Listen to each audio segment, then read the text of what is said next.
Hello everybody, and welcome to my weekly reading wrap-up, because it's not vlog style like it used to be because I had another phone mishap. I forgot when you get a new phone that you have to go in there and you have to like switch something to where when you hold a book up it's not showing it backwards. And I had gotten a comment about one of my videos where the words were backwards on my book. And I had totally forgot about that. I mean, I've had this other phone forever, and I haven't had to deal with that, and I'd forgotten. So I had footage, but all the footage had that backwards thing. And so I was like, I can't do it. It's going to bug me because I know that it's showing the books backwards.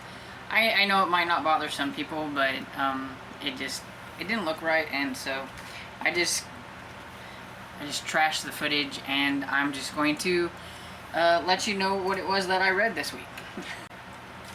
Okay, so I had a really good reading week overall. I read 1 ebook and 5 audiobooks. Yeah, because I have a total of 6 books. One of them I was almost done with on Sunday, so that one was really easy to get through, and then I was halfway through another book, so that's why there's 6 books, because I actually had some that I was almost done with. But the first one I want to talk about, and I'm probably not going to talk much about them because I don't remember a lot about what they were about. I have a horrible memory. I do. It doesn't matter if I like a book or not. I can't remember. It doesn't matter if I consume it by audiobook, print book, or ebook. I have a bad memory. Okay, so the first book that I would like to talk to you about is Death, Diamonds, and Deceptions by Rosemary Simpson. It is the 5th book in the Gilded Age mystery series. I really like this series. I needed to get caught up on it anyway. The Magical Readathon is a way to get me caught up on that because I needed a book with shrubbery on the cover, and the book after this one has shrubbery on the cover. So I wanted to get this one done so that I could get to the next one that I needed to read for the Magical Readathon. And it will catch me up. And then I seen, while I was looking at this, I seen that there is another one that's coming out the end of this year, I think. I don't think it's out yet. I think it might be closer to the end of the year. But anyway, I knew there was another one. So it'll get me caught up, and I will be ready for that new one that's coming out, so that's kind of cool. I don't catch up on series very often, so when I do, pat myself on the back. But anyway, this series is about Eris Prudence Mackenzie and an ex-Pinkerton, Jeffrey Hunter. Now, if you want to know how they become partners, you should read book 1. But they are partners in a private detective agency. And in this one, they're hunting down diamonds that once belonged to Marie Antoinette. And they're at a party. Her aunt, who has come from England, because I guess that's where they're from. She is from anyway, and she's come from England to America because she wants to get her niece a man, but not Jeffrey, because he's not the right kind of man. And so wants her to go to like these parties. So wants her to go to these fancy parties to try to meet some wealthy men and try to find her a husband. And while they're at this party, her aunt notices that the lady that's hosting the party that has this necklace, that part of the necklace, the diamonds in that necklace, are fake. She's really good with jewels. She knows her thing when it comes to that, and so she notices that. And so then they are asking Jeffrey and Prudence to look into what happened to the other diamonds that were in the necklace. And that takes them down several different avenues. They find out that the hostess for this party, they got some secrets. Prudence finds out that like one of her friends that she knew growing up, I think his name was Morgan or something like that. I don't remember. Anyway, he's not a very nice guy. He's had a pretty bad habit of alcohol and things, and he could be somebody that might have stole the diamonds. She doesn't know, and so she's trying to figure things out. And there's a death that happens. Is it a suicide or was it not a suicide? Then there was another death, and then another. And are they all connected to what happened to these diamonds? You'll have to read the book and find out. But anyway, I really like it. I like Prudence and I like Jeffrey, and they kind of have a little bit of a slow burn romance a brewing. You'll find out if you read the first book how they come together and why it's kind of a slow burn and everything. It's because of some circumstances from the first book, and they've gotten to that part where they kind of like each other, but they don't want to say anything to the other because what if the other doesn't like them, kind of thing. So it's kind of like, oh, somebody just say something. But yeah, I really enjoy this series, and I give it 4 stars. So the next book I have is One Wish by Linda Lale Miller, and this was kind of a rollover from July because I wanted to try to get in another retro romance and I didn't get it done in time. So I was halfway through this one by the start of August, and so it was really easy to get this one finished at the beginning of August. And I like this one. I give it 4 stars. It's a historical cowboy romance. I know she's like pretty well known for her cowboy romances, and I would like to try one of her more modern day ones, but I like this one. I think it's like set in the 1800s. Yeah, 18. It starts out in 1874, but then it goes forward to 1889. So there's the era that it is in. And this one has Luke, who his family is not a nice family, and so his last name is kind of marred because of that. He leaves. I think his father died and some things happened. His stepbrother is not a nice person, and he's actually trying to find him. You find out that Luke is somewhat of a kind of a bounty hunter of sorts. He's been gone for a long time. Him and the main character, the heroine, they meet whenever they were younger.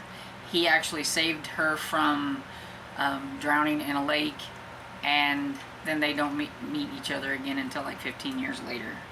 And Charity is her name, I couldn't remember. But Charity is the only daughter to this rancher, and she knows everything there is to do about ranching, but her father doesn't want her to take over the ranch or to do anything on the ranch. Now that she is of marrying age and things, he doesn't want her doing all that stuff. He wants her to be the prim and proper girl, and she doesn't want to. She likes to do this stuff. She likes the ranch. She likes to ride her horses and do all that stuff. He wants her to get married to this guy Raul that works on the ranch so that they can run the ranch together whenever her father dies. And she's like, no, why do I need this guy? I should just inherit this on my own because my own merits, because I'm good at doing this. It doesn't work that way. She likes Raul, but she doesn't love Raul. And she wants to kind of marry for love a little bit. Well, then something happens to make her and the hero get together, and it kind of takes off from there. I don't know what you would call this. I don't know what kind of trope this would be. Maybe a marriage of convenience. I guess. I don't know. But yeah, it was pretty good. I enjoyed it. There's quite a bit of stuff happens in like the latter half. Like the first half was kind of that build up to what happens to where they end up having to get together, and then a lot of stuff happens after that, especially because Luke's stepbrother or whatever is not a nice person, and he's after Luke and Luke is after him, and then that involves other people and some shootouts and some things like that, because we are kind of in the Wild West kind of part. So it had some shootouts and a little bit of shooting up and stuff. But yeah, I enjoyed it. I thought it was fun. I would like to try, like I said, one of her like more modern ones, I think. But I liked it. Then I have Bare Bottom by Stuart Gibbs. This catches me up on the Fun Jungle series, so I'm excited about that. Now I can't wait until next year when Well Done comes out, because I actually caught up on this, so I can just jump into the new one. I like that. And this one is about grizzly bears. You can't tell by the cute little grizzly bear on the front. Anyway, each one of these has something to do with a animal that has the potential to go extinct. I didn't know that grizzly bears were on that list, but evidently there's only like 1,500 grizzly bears in the United States, so they are kind of on that list of potentially going extinct if we don't preserve the grizzly bear. So there's some of that, you know, you learn about that in here. And there was, so Teddy and his family, along with Summer and her family, which her father is the employer to Teddy's parents, because they all work at Fun Jungle, and J.J. McCracken is the owner of Fun Jungle. They've gone on kind of like a vacation together because Teddy and Summer are boyfriend, girlfriend, and so they've kind of just all went together, and they've gone to the Yosemite National Park. And there is a bear there named Sasquatch. And they talk about how Sasquatch, there's nothing wrong with him. He won't get into your territory. You know, he kind of stays to himself. He's not aggressive. He doesn't get around, you know, kind of one of those things, if you leave them alone, they'll leave you alone kind of things. And, well, he ends up breaking into their cabin, and they're wondering why he would do that, because he never done that before. Yeah, they tell you to make sure you keep your food up, make sure you do this with that. And there was some reason that Sasquatch did that. There had to be something. Well, J.J. McCracken's wife had this really fancy jewelry, like it was really expensive, and it goes missing while the bear is in there. So some of them think that the bear might have ate the jewelry, but there's others that they just don't think that the bear would have ate the jewelry. And so JJ wants Teddy to investigate and find out what happened to the jewelry, but not tell Summer, which he doesn't like, because Summer's his girlfriend, and you know, she's gonna want to know what he's doing. And so yeah, so he doesn't like that part, but he does say he'll try to figure it out. There's a lot of suspects, because there are a few other people that they are at the place that they're at, and things like that. So there's some suspects. And also this has kind of talks about what they call Taurons, which are tourists who are morons, I guess, and so they're Taurons. And this had one in here, like, trying to take pictures of wild animals when you know you shouldn't do it. They're wild animals. Don't try to chase them down to take their picture. End of story. I mean, you would think people would be smart, but I see it on the news all the time that they're not, and they actually have a name for it, and it's called Tauron. So I thought that was kind of funny, that they actually do have a name for it. And just like in this one, at the end of it, Stuart Gibbs does give his little talk on grizzly bears going extinct and all that stuff, and that he does say that they do have a name for it, and it is called Tauron, that they, you know, park places call them, because people don't think they're wild animals. Don't cross the fence to try to take a picture of the buffalo or whatever. I don't understand people sometimes. But yeah, so I didn't know that grizzly bears were, you know, that close to going to like extinct. So I always learn something when I read one of his books. So I liked it. 4 stars. It was good. Then I have Pray for Silence by Linda Castillo. This is the second book in the Kate Burkholder series, and this is very gruesome.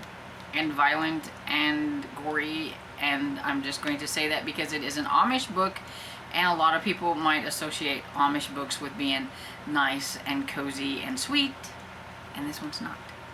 So don't read this if you can't handle that kind of stuff.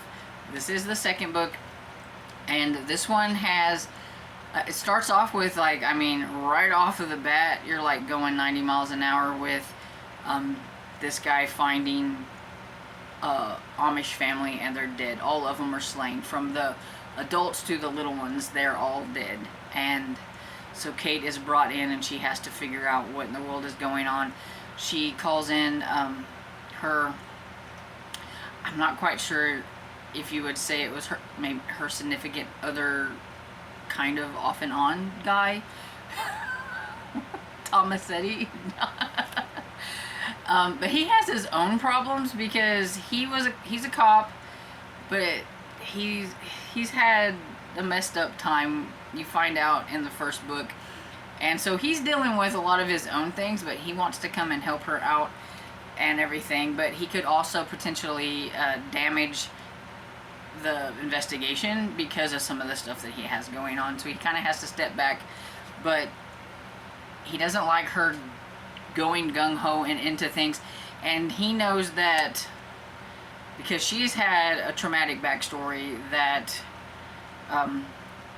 she is maybe trying too hard to figure out what's going on because she wants to get vengeance for things that happened to her through this investigation and everything. So yeah, it's a kind of a ride. It's gruesome. I mean, it's very, very gruesome and gritty, and I enjoyed it.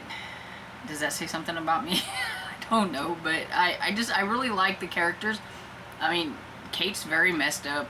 Tomasetti's very messed up. I really like the side characters with the other cops, and it's just been very interesting getting to know her and how she's dealing with all the stuff that she's had happen in her life and things.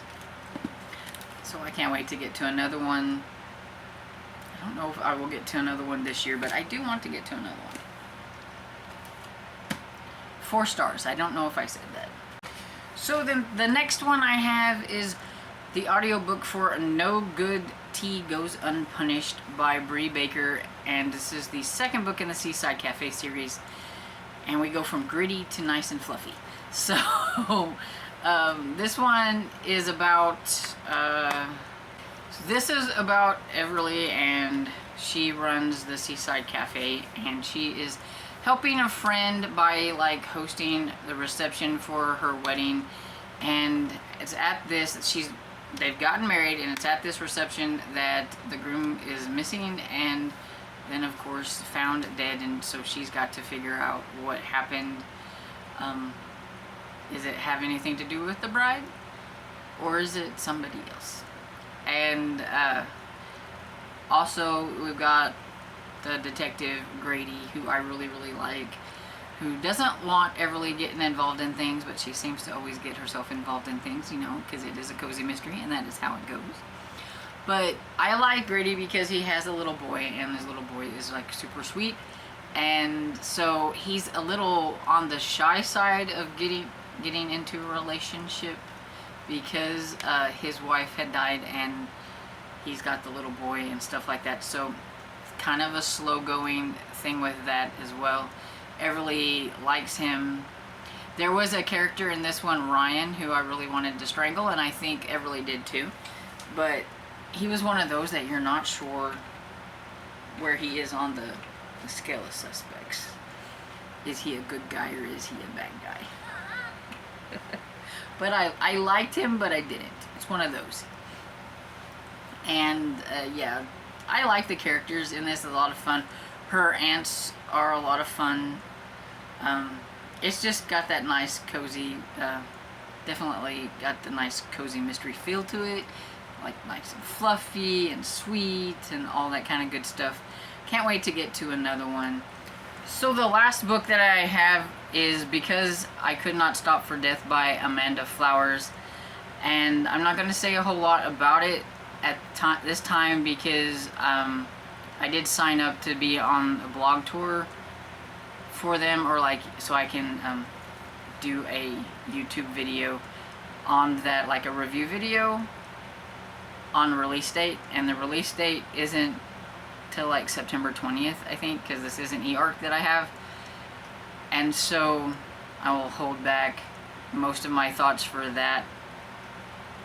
Don't worry, I'm going to make a video now so that I don't forget my thoughts, but I will be holding that back for a later date. But it is a historical mystery. It is darker in tone.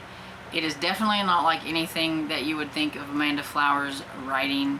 If you're a fan of her Amish Candy Shop, her matchmaking series, her magical bookshop series, those things that are very whimsical and funny and make you laugh type things, this is not that. It's definitely darker in tone. It involves like the era of slavery and stuff like that, because it's from 1855. So just know that going into it, that it is definitely darker in tone because it is a historical mystery. I enjoyed it. I did give it 4 stars, and I will talk about it a lot more at a later date. And so that's all the books that I have for this week. So have you read any of these books that I talked about? Have I interested you in any of the books that I've talked about? Let me know down in the comments. I hope you enjoyed this video, and if you did, please give it a thumbs up and subscribe, and I will see you all in the next video. Bye.